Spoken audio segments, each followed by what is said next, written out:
বেলা বাজে কয়টা? এখনো খাবার আনে নাই। ঘুমাইছেন কয়টা পর্যন্ত? ঠিক আছে, খিদার জ্বালায় বাঁচতেছে না। কি আনছো খাবারটি? ভর্তা। আজকে সব ভর্তা আইটেম।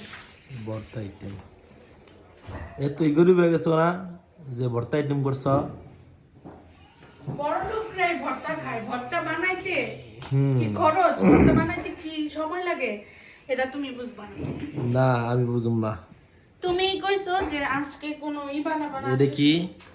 ভর্তা, তারপর সব এই আইটেম করো। পোয়া মাছ, ডাল। ঘুম থেকে উঠছি 1:30টার সময়, গোসল টোসল কইরা বসছি। সে ফ্রেশ ট্রেশ হয়ে আসছে। সকালে নাস্তা করি নাই, এখন লেগে সকালে নাস্তা ধরা চলে না, দুপুরে খাবার ধরা চলে। দুপুর খাবার আজকে তুমি বলো যে প্রত্যেকদিন মাছ টাছ মাংস টাংস ভালো লাগে না তরকারি। আজকে হচ্ছে ডাল ভর্তা বাজি সব করা হয়েছে। একটা জিনিস মিসিং, লেবু থাকলে ভালো লাগতো।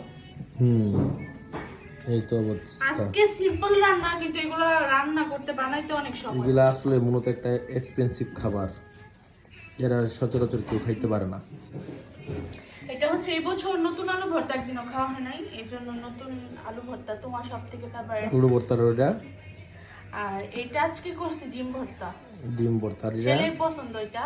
আর এটা, আর এটা হচ্ছে আমার জামাই সব থেকে পছন্দের মাছ। আমি কালকে রাত্রে ওরা জিজ্ঞাসা করছি যে তোমার সব থেকে কোন মাছ পছন্দ, সে কইছে লইট্টা আর পোয়া।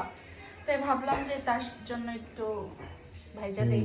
আর এমনি তো সে ভাজাটা খাইতে ডালের সাথে পছন্দ করে। আর এটা হচ্ছে যে ডাউলস, ঘন ডাল।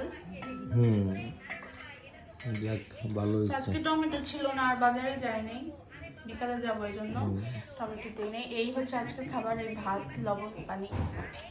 যাক ভালো হয়েছে। এই হচ্ছে আজকের সিম্পল খাবার। আসেন তবে গাইস আমরা খাই, আপনারাও চলে আসেন। কে কে খাবেন, কার পছন্দের খাবার আছে শুধু চলে আসেন। আজকে এই পর্যন্ত।